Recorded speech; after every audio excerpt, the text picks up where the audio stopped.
اس پر میں ٹیک لگاتا ہوں اور اس سے اپنی بکریوں کے لیے پتے جھاڑتا ہوں، اور اس میں میرے اور بھی کئی فائدے ہیں۔ فرمایا کہ موسیٰ اسے زمین پر ڈال دو، تو انہوں نے اس کو ڈال دیا اور وہ یکا یک سانپ بن کر دوڑنے لگا۔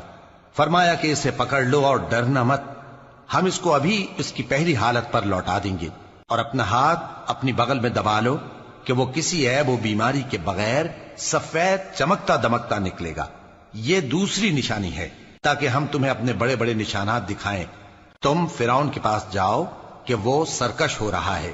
کہا، اے میرے پروردگار، اس کام کے لیے میرا سینہ کھول دے اور میرا کام آسان کر دے، اور میری زبان کی گرہ کھول دے تاکہ وہ میری بات سمجھ لیں، اور میرے گھر والوں میں سے ایک کو میرا وزیر یعنی مددگار مقرر فرما، یعنی میرے بھائی ہارون کو۔ اس سے میری کمر کو مضبوط کر اور اسے میرے کام میں شریک کر، تاکہ ہم تیری بہت سی تسبیح کریں اور تجھے کثرت سے یاد کریں۔ تو ہم کو ہر حال میں دیکھ رہا ہے۔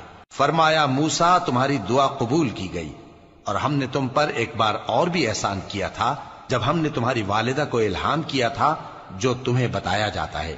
وہ یہ تھا کہ اسے یعنی موسیٰ کو صندوق میں رکھو، پھر اس صندوق کو دریا میں ڈال دو تو دریا اس کو کنارے پر ڈال دے گا، اور میرا اور اس کا دشمن اسے اٹھا لے گا۔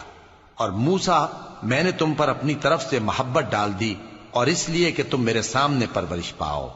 جب تمہاری بہن وہاں فرعون کے ہاں گئی اور کہنے لگی کہ میں تمہیں اس کا پتہ دوں جو اس کو پالے پوسے، تو اس طریق سے ہم نے تم کو تمہاری ماں کے پاس پہنچا دیا تاکہ ان کی آنکھیں ٹھنڈی ہوں اور وہ رنج نہ کریں۔ اور تم نے ایک شخص کو مار ڈالا تھا تو ہم نے تم کو غم سے نجات دی، اور ہم نے تمہاری کئی بار آزمائش کی، پھر تم کئی سال اہل مدین میں ٹھہرے رہے۔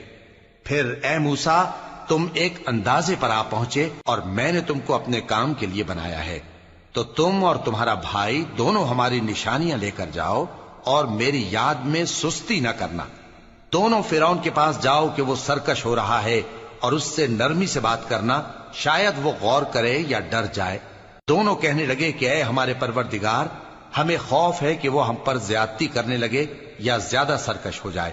اللہ نے فرمایا کہ ڈرو مت، میں تمہارے ساتھ ہوں کہ سنتا اور دیکھتا ہوں۔